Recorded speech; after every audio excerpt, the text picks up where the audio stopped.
The following content is provided under a Creative Commons license. Your support will help MIT OpenCourseware continue to offer high-quality educational resources for free.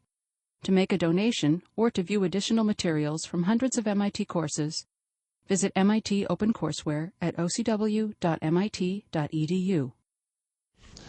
So first I need to know what you know. If I say, no really, it's not a big deal.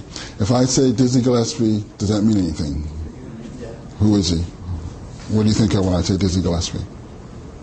Bebop trumpet player, band leader, also the Afro-Cuban. Everybody's on that page? Let me back up, do a timeout here. I'll make a meta comment. The questions I'm about to ask are not a test. He's not going to give you points. I really just need to know so that, there's a zillion things I could do. And so I'm just trying to get a sense of what's going to be the most useful for the time we're here. So I just need to know what reference people have. So if I say Afro-Cuban, what does that mean to you? Afro-Cuban thing, what is that about? Like a fusion genre. Okay, fusion always implies something and something and something. So what's... Help him out now. Don't everybody leave him hanging. Come on now. That's not... I think a lot of congas. I think a lot of congas. Okay, yeah. Like a Latin and bebop sort of thing together. Okay, that's what I was getting. Those are the terms that kind of get used. There's this Afro-Cuban thing. There's this Latin thing. There's this bebop thing. Because that's really what I want to help us with today. These terms are useful. These terms, as all terms, are misleading.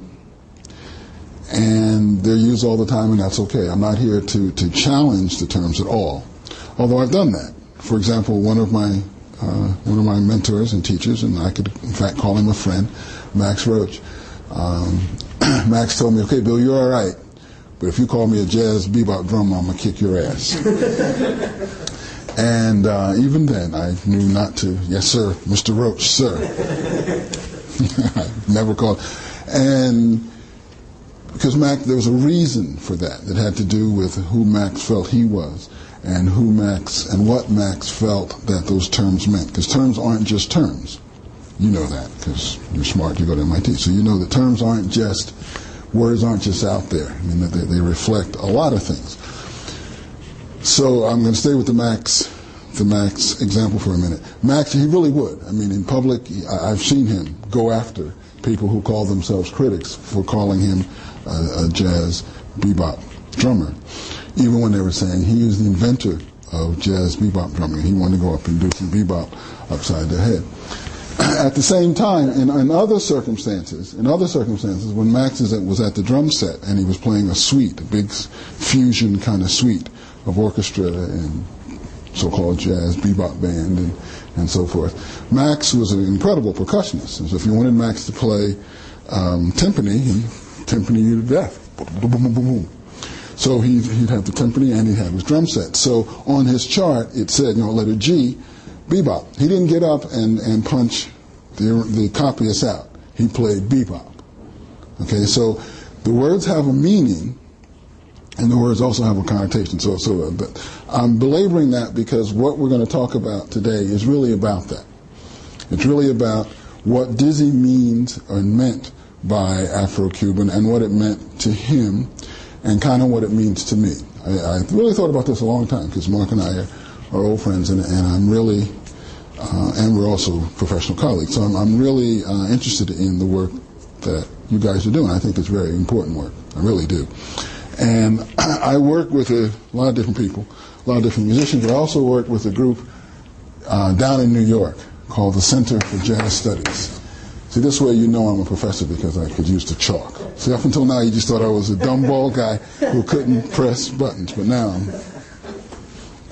when you pay the money you pay to come to MIT, you don't want to be taught that by just anybody. You want a professor, right? I mean, that's... Hi, how you doing? What's up? You got it. Sarah Palin. You want to see chalk. You want to see chalk, that's right. So the Center for Jazz Studies is a group of people in New York, sort of gathered around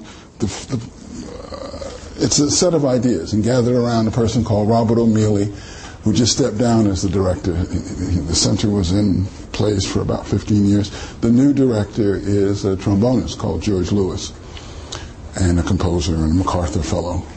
So when I go down to New York to hang out at the Columbia Center for Jazz Studies, and George is my friend. I knew George before he was a MacArthur.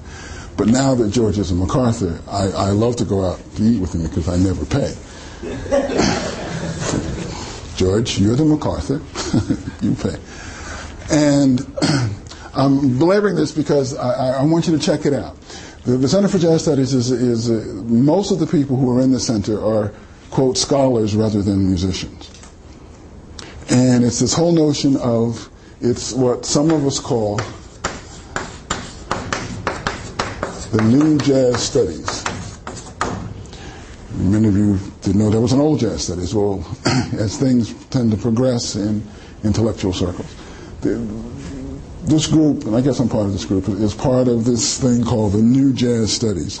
The old jazz studies was about, there's a stuff called jazz and these musicians make it, and the people doing the studying, the intellectuals, aren't musicians, but since musicians don't know how to talk, then these critics and so forth will have to do it for them and inform the people just what jazz is about. Okay. The new jazz studies say, well, wait a minute. Some of these musicians do seem to be able to run their mouths and actually can put a couple sentences together and so forth. But also, in the old jazz studies, the notion tended to be about, even when it was good stuff, not the negative stuff that I presented, but even when folks did good work, it tended to be about recognizing that jazz is something that exists in a culture, in a world culture, and talk about the various effects and affects, the various things that impinge and help to create the stuff called jazz. Like jazz is the stuff over here, and then the world impinges, and the sociological aspects, and the racial aspects, and economic, and all of those things. And that makes sense.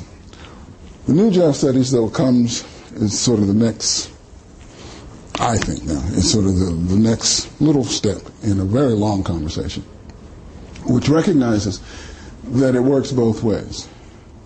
That there are perhaps ways in which jazz, in fact, affects all these other things. So one of the publications, the first publication out of this group, it is an intellectual group at Columbia University. So the bottom line, they want to do papers and books and have conferences and stuff. Right? So they kind of say, okay. The first publication is a book that I strongly recommend to you. It's called The Jazz Cadence of American Culture. The Jazz Cadence of American Culture. It's a great title, actually. I like it.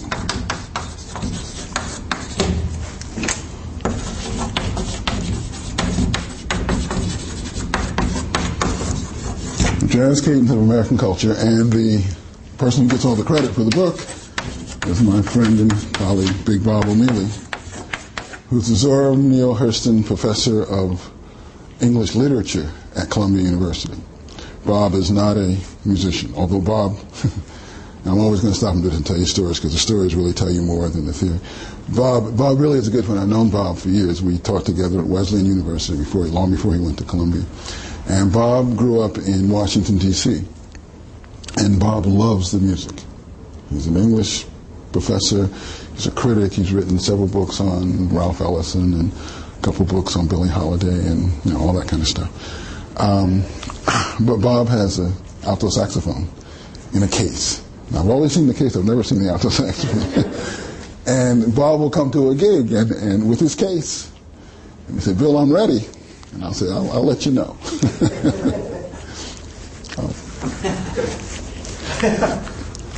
And then when the gig's over, "Oh man, I forgot you were there. I'm sorry." That's our little joke. But Bob actually is a very brilliant man and a good person. So Bob's the editor of this text. And seriously, I really do suggest it to you, The Jazz Cadence of American Culture. And it's a collection of essays by a lot of people. A lot of people. And that was the first one that came out about 10 years ago.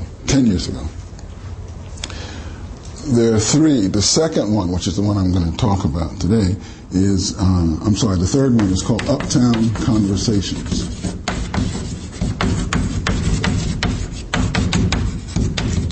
Uptown Conversations is also credited to Bob, but then two other people, Farrah Griffin and one other person. look at who it is in a minute.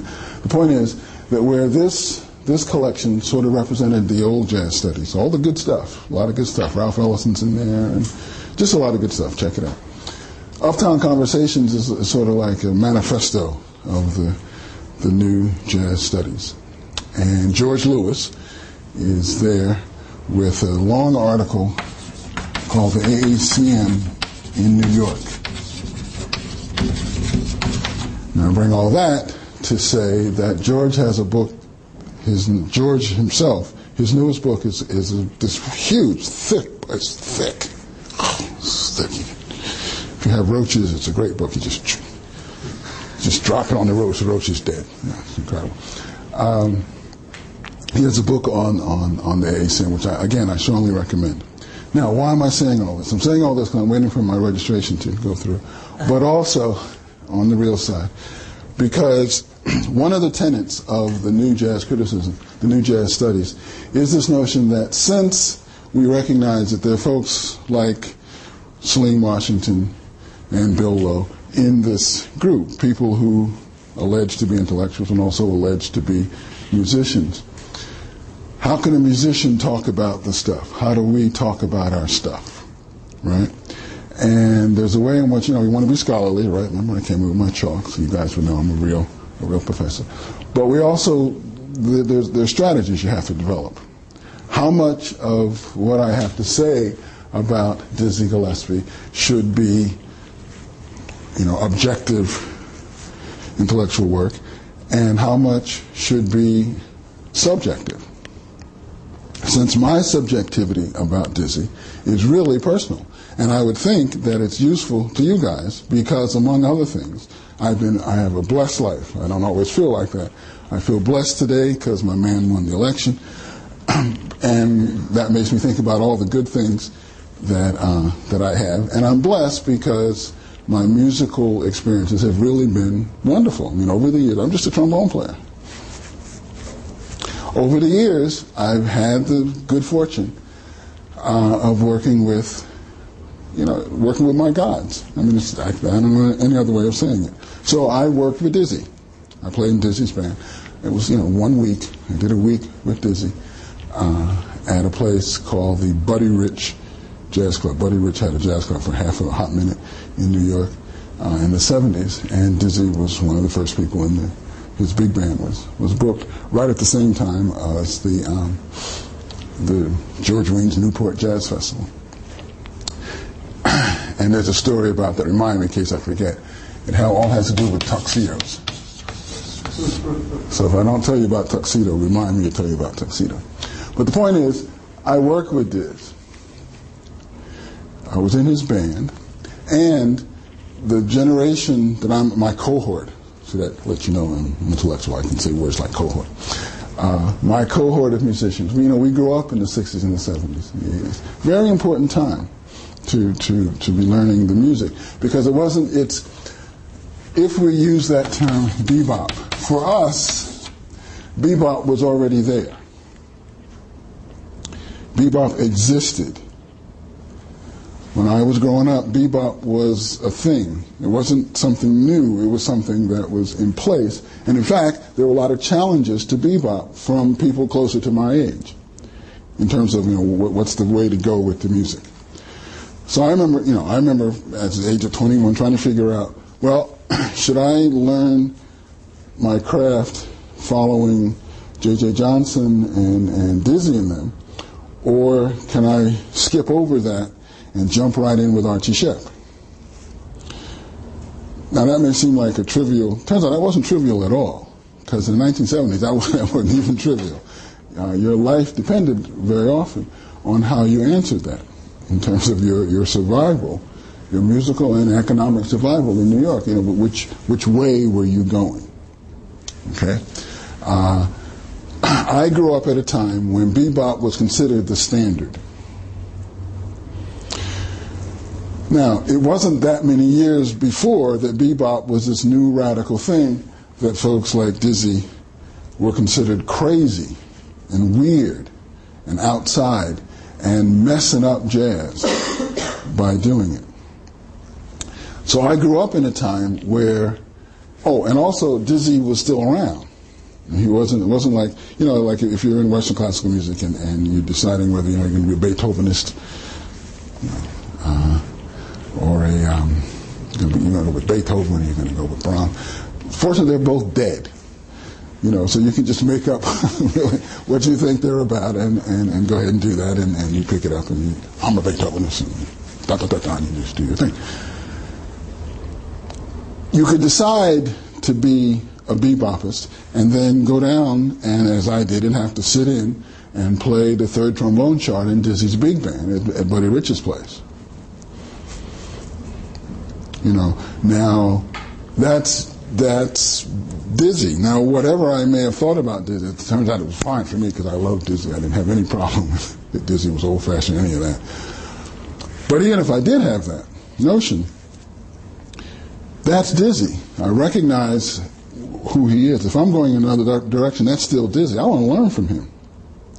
So you want to give what all the, you know, I can give, you know, I can bow down and kiss ass and all that. But the real give, if you're making music, the real give is what? What's the real thing you give? What can you really give to Mark if you like him? What can you really give to him? What's the most valuable thing that you have that you can share with him? New insight. A different perspective. Not even different perspective. What's the coin of the realm? What's the real coin of the realm in here? What are you guys doing? I mean, are you making nuclear weapons? Are you making poison gas? What it's MIT, you know, that's possible. What are you doing? You're making music, so new music? Don't even worry about new. Just music? Just music. If you love music, the most you can give to Mark is your sense of music. Not your sense of new or old, hippity-dippity, blipty-blue, music. So if somebody calls me on the phone and says, for X number of dollars, you show up dressed properly, and that's what the tuxedo story is about. You show up dressed properly with your trombone in working order. They don't say all that. They just say, Dizzy needs a third trombone player, and I got your name. Can you come and do it? Now, when I get there, the most valuable thing, the way I can show Dizzy that I love him the most, is to play the shit out of the trombone in whatever manner he asks me to do. Because that's the real coin of the realm. Okay? For the folks in my generation, at least most of them that I talk to, the question becomes, how do you do that? What's the mechanism? What's the exchange? What's the conversation? I could sit up under Dizzy, and some have. One of my good buddies did that, John Faddis. John sat up under Dizzy, and there was some Dizzy. I've heard Dizzy say sometimes Dizzy couldn't tell the difference between Dizzy and John Faddis. Sometimes Dizzy couldn't tell. And for a while, you're going to follow Dizzy. Damn, John. And John's got the chops to do that. But there was a point in John's life, though, while he's sitting up, and John, contrary to what happened, John was the chosen one, not Mr. Marcellus. John was the chosen one by Dizzy to be the next guy. John was the chosen one. John has almost the same sense of humor, very crazy, as Dizzy. I mean, John was right there, but there was a point in John's life where John said, wait a minute, the essence of this music is I got to find my own voice. Dizzy already did this. I got to find my, and he did. I mean, he got out from under that, and he still loved Dizzy, and he still, Jesus. But even so one way is you get up under somebody and learn that. I also have aspirations, I guess, to be a composer. So what do you do with that? Do I always want to write like the people I like, or do I want to use that to find my own voice? Okay, so do those questions make sense to you? As questions. And if you can imagine, they're not just questions that you have, in a class. Nothing wrong with having questions in a class. In fact, it's a good thing to do. But these are questions that have to do with making music for a good bit of the time. So that's where I want us to be. That was the point of all of that. How do we use the stuff that comes before? One of the ways that we use the stuff that comes before is to define the stuff that comes before. You see, the nature of this music is that even very often the definitions are kind of loose and whatnot. So if we're going to have something called Afro-Cuban jazz, Afro-Cuban jazz, three very, very complicated terms. Okay, now let's see if I can do this. Cuban, Afro-Cuban. What does Cuban refer to? What does the word Cuban refer to? Yeah. Well, I think it's certain, like, I guess, folk rhythms and instrumentation from Cuba. Okay. Including like the tumbao and the bell patterns and various instruments and so forth. Okay, something from Cuba. I contend that in the second half of the 20th century, indeed I'll contend for the last 300 years, but certainly for the second half of the 20th century, if you are an American person, then the notion of Cuba is not just the name of an island in the Caribbean. Okay? Although it is the name of an island in the Caribbean, but it's a little bit more than that.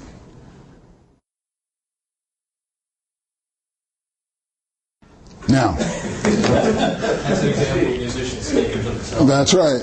That's why we need those critics. But check it out. I mean, that was funny, and that's very dizzy. That's very dizzy. In the old jazz studies pantheon, when you talk about bebop, there's Charlie Parker and there's Dizzy. And very often what's talked about is that Charlie Parker was the musician, was the consummate artist. And they say Dizzy could play, but that Dizzy was more showbiz oriented. That he was more about doing just what you just saw, connecting with the audience. And as we all know, you can't be showbiz oriented and talk about theory, can you? What the new jazz studies requires of me, or what I required of it actually, is a way to put into perspective, here's what I know. What Dizzy just said, that story that Dizzy just told, which he made, you get the power to play the trumpet from your asshole. I mean, the important thing about that story is that he told it. He told the story, and when he was explaining that to this woman, it was on television. It was on national television. It was on NBC. It was on national television, and I don't know if they had time to bleep him out or not. And his wife heard it. There's a lot of information packed in that little story. A lot of information that, for me, is important about that generation that preceded me. Generation of African American men, mostly, but some women, who were in the so-called jazz world, who had to walk a very interesting and very difficult path between show business and so-called art. Between survival versus physical survival versus aesthetic integrity.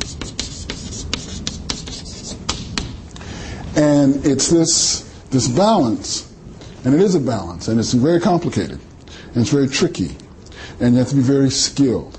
And the ones that lasted, like Dizzy, now notice, wait till you hear the people I'm going to put in that category. Dizzy, Miles, Parker himself. Parker didn't quite survive. Parker played the game, though. Parker did play the game. There's a game in this. There's some gamemanship. And somewhere, now for those of us who come afterwards, if you weren't around when Dizzy and Charlie Parker were so-called creating bebop, you can still know about it because you get the recordings, right?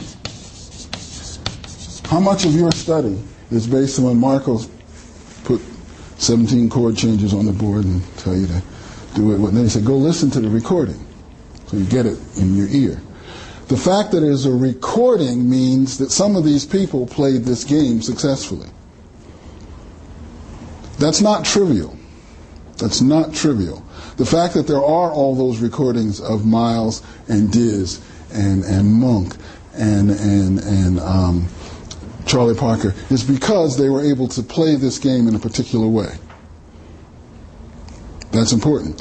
If you were 30, whatever age I was, in the 70s, dealing with trying to find my voice, not just my voice as a musician, it's not just my voice as, what notes will I play? What am I going to be Afro-Cubanist? Am I going to be free player? Am I going to play in a beat?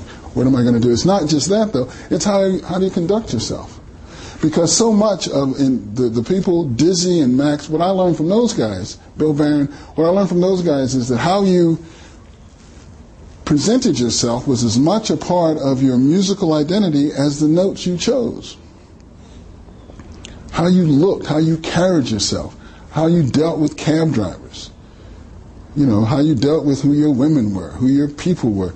That was as much about your music as the notes you played. Now, when I was coming up, there was a resistance to that. So one of the biggest arguments in a lot of the bands that I played in the 70s in New York was dress. We're going to play down at the such and such. Well, what's the dress? These three people want to wear dashikis. These three people over here want to have on tuxedos. These four people over here want to have on a shirt and tie. And these 7 people who are younger want to have on jeans with holes in them. Because the issue is, how seriously will the music be received? And very often, rightfully or wrongfully, that's based on how the people look. Seems kind of silly, but we wouldn't have all these recordings if Diz and Bird and Miles didn't play the game in a particular way. Miles was great. Miles come out of his house with the wrong colored pants on and not have time to go change. By the time that happened, he was so much the fashion guy that became the new fashion. Miles come up looking raggedy as hell because he made the wrong choice, but because Miles had it on, so, oh shit, that's what we got to do. We got to have. Miles was seen on the street wearing his bedroom slippers. Everybody in New York was walking out with bedroom slippers. It was incredible. It was incredible. That's the game that you play, but that was part of his power as a musician as well. Now, is that jive? Is that silly? Is that how much, all that time he spent figuring out what pants to put on, he should have been practicing the trumpet. Well, really? A story. Wes Brown, if you, I'm dropping, watch how I segue. I'm masterful, I'm sorry. Wes Brown, thank you, I'm coming to that. Wes Brown, who knows Wes Brown? You don't know Wes Brown. Wes Brown is a very fine bass player that I've known for many years. Wes lives out in the western part of the state. That's not why it's called West, but he just happens to live out in the west part of the state. And Wes, young, well, not so young anymore, but when I first knew him and where the story comes from, he was relatively young, about the age of most of you guys in here. Very bright, very talented African-American man who played a mess out the bass and, was on the scene with us in Middletown and New Haven, Connecticut, and, he was on the Cats, Anthony Davis and everybody. And he wasn't making no money, but he was one of the Cats. And he got a gig with Willie the Lionsmith to play bass, in a trio thing out in Las Vegas. Okay. So the thing I didn't tell you about Wes Brown is that Wes Brown doesn't like to wear shoes. So that's his thing. Wes Wes, even now, he's gotten a little more mature, but Wes doesn't like to wear shoes. And that's just Wes's thing. So Wes will walk around in wintertime with just in his bare feet. Well, if it was cold, in Middletown, Connecticut, so if it's cold, he might put on some socks. But he never wore shoes. So he gets this gig with the Lion. Okay. So they go to Las Vegas, and the way the business works, they didn't really rehearse. He's a bass player. He's supposed to know the tunes. He's going to make it or not on the gig. So he shows up on the gig in Las Vegas. He was dressed. He had on just the right clothes and everything. Well, from here to here. He had on the right suit and everything. Looked good. Clean. Had his aftershave. He smelled good. He wasn't dirty now. Just didn't have his shoes on. So, but you figure he's playing a formal gig, so he had on black socks. So he plays the gig, and Ryan said, "Oh, that's good, man. Plays the gig, it's fine." Gig's over. "Yeah, baby, you sound good, but come with me." Took him upstairs to his, they're on the road, mind you. Took him upstairs to his room, opens the closet, and the rest of it, like 10 pairs of shoes on the floor in his closet. 10 pairs of all kinds of hip shoes, 10 pairs of shoes, just shoes. Looked like a shoe store. And he said, "Baby, one of those is yours. You can take any one you want. Take 2 pairs if you want. But you don't come on my stage with no shoes on." And went out the room. So Wes played the gig with some very nice shoes. But he was serious about that. He didn't make any cracks about. Now, if Wes hadn't played the bass correctly, he would have fired him and he wouldn't have gotten any shoes. So it wasn't like bass playing didn't matter. It's that it was the total picture. In case I forget, let me just tell you the tuxedo story, and then I'll get on and let you hear some more music. My time with Dizzy, as I told you, got, that's the way it was. It was 1970 something, probably 75 or 76, somewhere in there. 75 or 76. Get the call, go down, you're going to play first, you're going to play a week with Dizzy, no time for the rehearsal, so-and-so couldn't make it, you're the one, come on down. Starts at whatever it was, 9:30. Okay. Sure. Play with the Diz. Now, the big festival was in town. The Newport Jazz Festival, George Weeks Festival. As it happened, I had a gig before. I had a gig at Lincoln Center with Marion McPartland, actually, her band. She put a band together, and so I was playing. Now, for that gig, you had to wear a tuxedo for the gig at Lincoln Center. Now, I waited until, at that time in my life, I was a young whippersnapper and part of the new generation. I didn't own a tux. I figured that was, I don't know what I thought, but I didn't have a tux. So I had to go rent, every time I got a gig where I needed a tux, I had to go rent a tux. And I waited until the last minute. Oh shit, I got to rent my tux. So literally, just before the gig, I run down, I lived in Brooklyn, I run down, downtown Brooklyn, I went, look, I need a tux. I couldn't. So they had one tux left that fit me. And it was one of the most, the tux with the shirts. This was one of the most elaborate shirts I've ever seen. The tux was just a tux, but, it was nice tux. But the shirt had all these ruffles and piping on the side. Just, woof. Now, I thought that was funny because, the Mary McPartland gig, that would fit right in. I said, nobody said a word. I went up, I played my gig. Now, because I had the idea was I'm going to go change, because I knew that the dress for Dizzy's gig was shirt and tie. And I had my suit in my bag. So when I'm done at Lincoln Center, I'm going to change or, jump in the cab, go down, make the gig. Well, in all the running, I forgot my suit. So when I'm done with Mary, now I got to go downtown to the club, and I'm dressed, a little overdressed. I got on this super tux. So I get down, some of the people in the band, I know Jimmy, he's there, I know Jimmy, I know some of the cats. Hey, Bill, they start looking, they start laughing. I say, okay, guys, look, I'm here, I made a mistake. Let's just get on with it. So I'm sitting down, and now, ladies and gentlemen, because it's all about showbiz, that's the point. Now, ladies and gentlemen, this says over last week. Now, here's the band, we're up there, warming up, we're sitting there. Dizzy Gillespie. So Burks comes out. His trumpet looks, he goes. And he says in the mic, "Damn!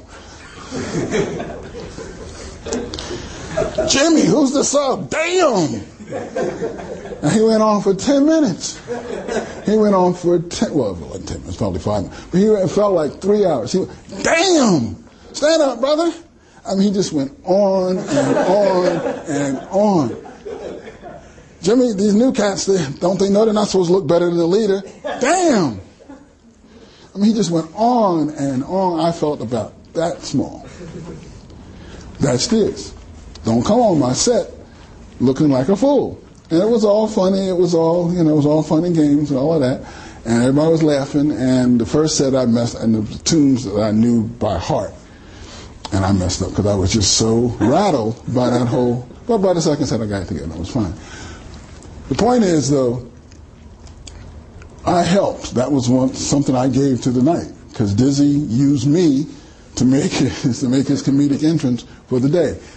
If Dizzy didn't do that, we wouldn't be there playing for those people. I just run that out. Okay. There he is. Now I want to do this next thing. I hope this works. Let's see now. I want the RGB. Yes. Okay.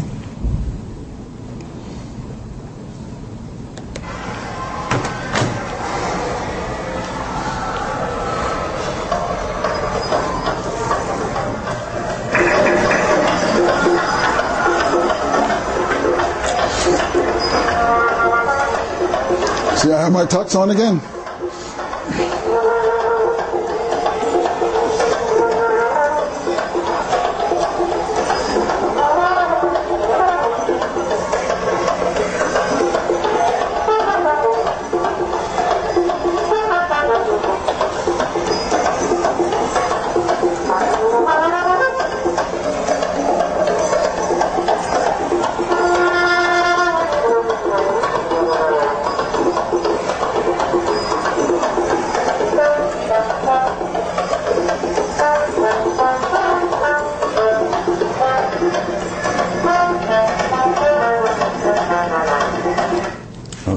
That's not Dizzy Gillespie, you figured that out, right? And that's also not Arturo Sandoval, that's me.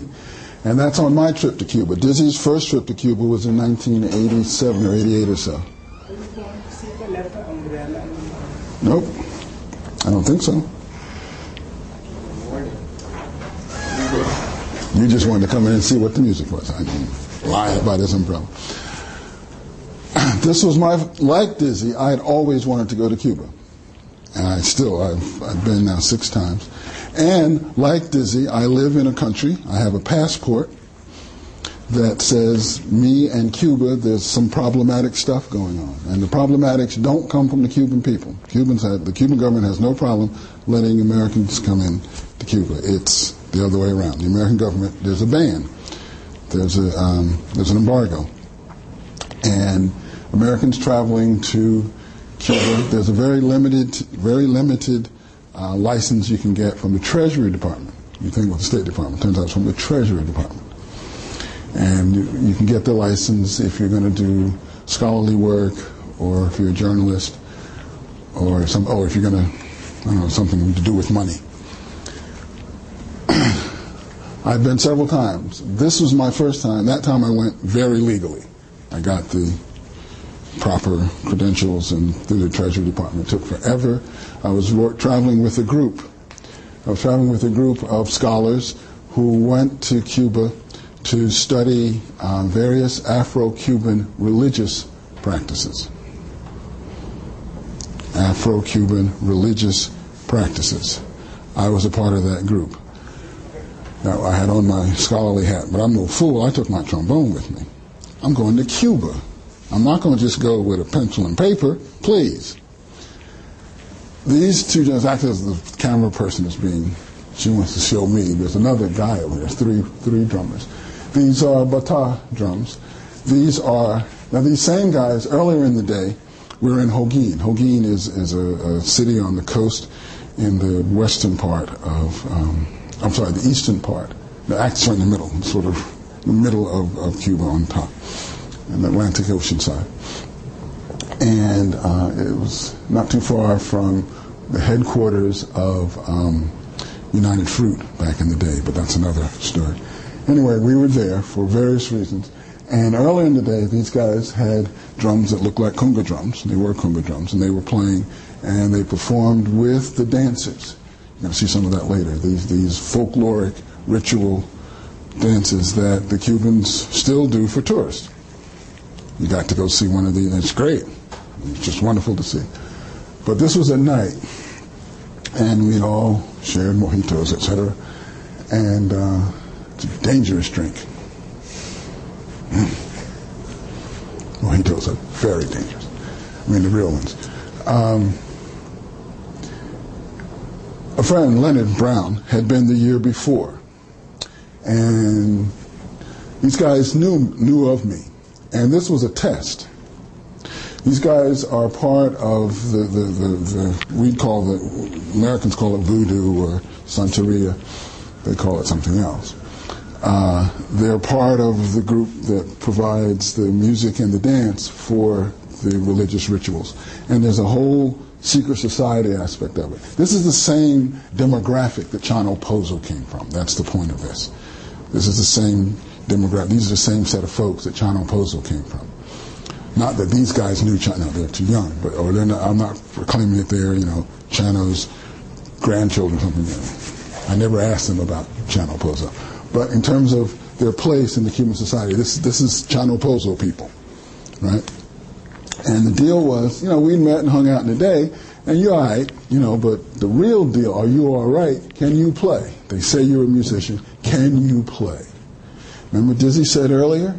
Told Stan, what we need to do is when we get down there, we take out our horns, because they're going to play at us, and we're going to play at them. This whole notion of music as a form of exchange, of cultural exchange, of spiritual exchange. All right? So it's not about I'm going down to look at you, or you come to look at me. So that whole objective observer business gets messed with. If you're a musician, you're supposed to share music. You ain't no damn ethnographer. Come down here. Can you play or can't you? So they had been teasing me, and I didn't think, I had my horn because it was there. But you can see, you don't know me, but I'm not ready to play. If you see me in shorts and sandals, I'm not ready to play anything. I'm ready to drink some mojitos because it was hot, it was beautiful hot. I'm ready to drink some mojitos and look at all the pretty women, but I'm not ready to play the trombone. I'm not ready to perform. But this wasn't a performance, you see. These guys, they were playing for everybody was digging it because they got down. I mean, they were good during the day, but they got their old drums. These are the ritual drums. Some priest and priestess had blessed these drums. This is the real. If you touch one of those drums without asking, you might lose your hand. Seriously. And these guys are not fooling around. That's the stuff. That's power. That's not just some drums. Right? And so they were playing, and then all of a sudden the rhythm went somewhere else. You talk about the Afro-Cuban rhythms. The rhythms went somewhere else. I'm digging it. And all of a sudden I hear, toca, toca, Bill, toca. Oh, shit. So I didn't show you the very beginning. I went up, knelt down, hoping that they'd not ask me. No, they kept playing, and they said, play. Now, here I am. What am I going to do? I'm where I want to be. I'm with the music that I want to hear. Nobody passed out a chart. We're not playing Night in Tunisia. We're not playing Tentendeo. We're not even playing Guantanamera. They're playing the root stuff. They're playing the rhythmic stuff. They're calling on the gods and the goddesses. They're calling on the Orishas. What am I going to do? And what I decided, I always remember this decision. I still don't know if it was the right decision. What I decided was that I needed to look for not Bill the bebopper, not Bill the Afro-Latin, not Bill the salsa, the trombone player. Surrounded by all these rhythms, what you gonna do? And I made a conscious decision not to try to play some tune. Now, the day before and during that day and the next day, I hung out with the musicians and we played. I got that on the tape too. I may or may not show you. I played Night in Tunisia and all that stuff because that's what you do. Saw Davis was down there with us. We had a great time. But this was something different. This is the top of a building. This is the roof of a building. There are no lights except here. It's this little town. There's no lights. It's dark. It's pretty. Mojitos. And these guys are talking about toca. So, what do? Well, this is what I did. What about you?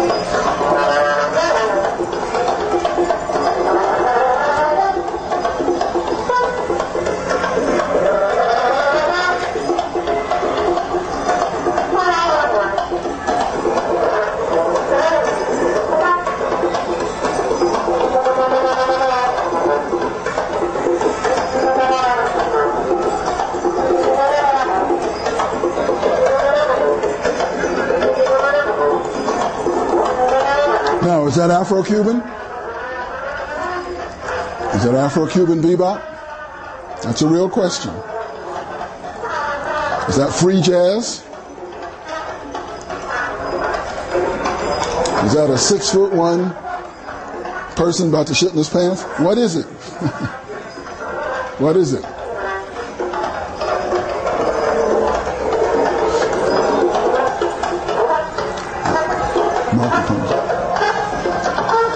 Really?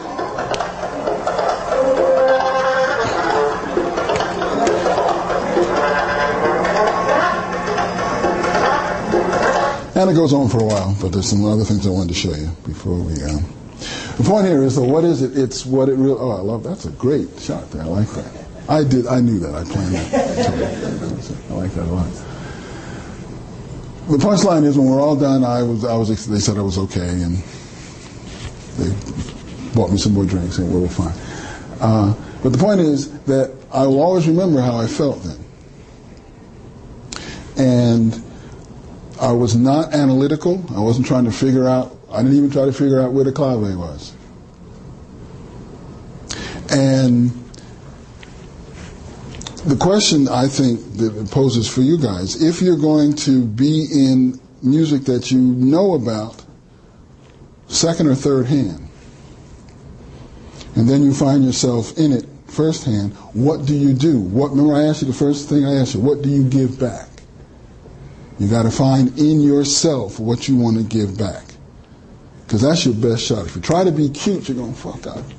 I'm telling you, if you're in the vicinity of the real cats, if you're in the vicinity of these guys, if you're in the vicinity of Dizzy, if you're in the presence of people that are really doing it, if you try to be cute, you're going to mess up, because you haven't been at it long enough that you can get over being cute. Okay? You got to figure out where you are and bring that to the moment. Whatever that moment is, whether it's, writing out 4 bars, whatever it is, find out where you are and use that to give back. Does that make sense? That's Harry Belafonte is the narrator. Actually, it's his video. Real quick though.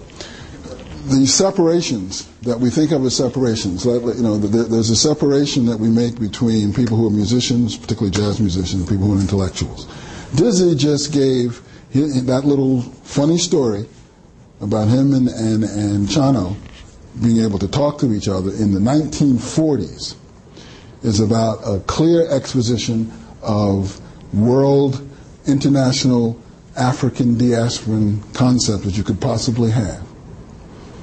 It wasn't done in an institution. It wasn't the result of years. It was these 2 guys on the street talking negritude, saying, and Chano is the one who brought it. The crazy drummer from Cuba brings that, and at the time, by 1948 in Harlem, the going back and forth between musicians and poets and dancers between Harlem and Cuba had been going on for years.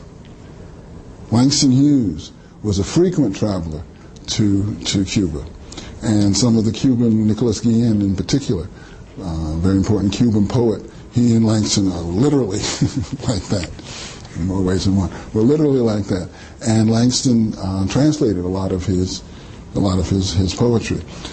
That connection, and that was long before the Castro Revolution, that was long before, back in the 30s and the 40s, people in America, the ruling classes in America, thought of Cuba as their personal, private brothel. And there was a lot of travel back and forth between Harlem and Havana, between Harlem and Santiago, of musicians, poets, dancers. This is the same time when Catherine Dunham travels to Cuba and to Jamaica to find a way to make her dance technique, her African diasporan ballet dance technique. So there's a tendency to think of these new jazz studies things as these 21st century items devised by people who are designated intellectuals. If you call Dizzy an intellectual, he will point you out, or actually just laugh at you. He was very happy to be who he was. So I just throw that out, that the categories the names mean something, but the divisions aren't as clear as the names imply. The very fact that Dizzy could ask his friend Mario to get him a drummer, and the rest literally is cultural history of significant. One result of that conversation is that Max Roach stopped playing drums for 5 years. Max heard Chano and said, "Shit, I can't handle that. What was that?" And Max stopped and got a wire recorder and went up into the hills of Haiti for 2 years doing what we call ethnomusicographical discovery. Because what Chano put into what they were doing was just Max needed to go somewhere else to figure it out. But what you got to understand, Chano had been playing with jazz bands in Cuba because it went both ways. It's not just the one. What do I have, 2 minutes now? Now, if you want to hear the rest of that, as it turns out, the reason why I mentioned Wes Brown, Wes Brown is going to be the bass player, or is the bass player in the group that I'm bringing to Bunker Hill Community College on Thursday, the 13th of November. That's a week from today. Oh, Lord, I got to go finish my arrangements. Anyway, the 13th at 1 o'clock, from 1 until 2:15, we're doing a tribute to Dizzy Gillespie. And the band is being billed as Bill Lowe's Afro-Cuban Jazz Tent. But here's something a little different that I'm doing with it. The core of this, the center of this, the drumming center, I have on traps, Toma Fujimara is playing trap drums, and the African percussion is not Sa Davis, but in fact it's Mr. Obeng, who is a Ghanaian master musician, who I've worked with many years, used to be at Wesleyan, and Martin Obeng, and he literally is a Ghanaian drum master, and he comes with all of his Ghanaian stuff and the talking drums and all this. And so we're going to do Afro-Cuban. And Frank Wilkins is in the band, and Fred Woodard, and Taylor Bynum, and a lot of people. So you should come out, 1 o'clock, it's a free concert. And remember I said at the beginning, what do I do with this stuff? So what I decided to do for this is I've put together a suite of 4, I haven't figured out, 4 or 5 of Dizzy's tunes. And the rhythm's going to start at approximately 1:10, and then at 2:15 it's going to stop. And in between, we're going to play all of these tunes. It's one suite. See, if the music that's gone before you has gone before you, then you use that to make your next thing. I don't have any problem with that. You may have, it may suck once you hear it, but the intent is this is what went before, and I'm playing with it. I got a Ghanaian guy doing the core part. It's not Chano Pozo, it's not even Sa Davis, it's Martin Obeng, and it's time. Oh my goodness, don't be sorry, it's time to leave. Thank you all very much.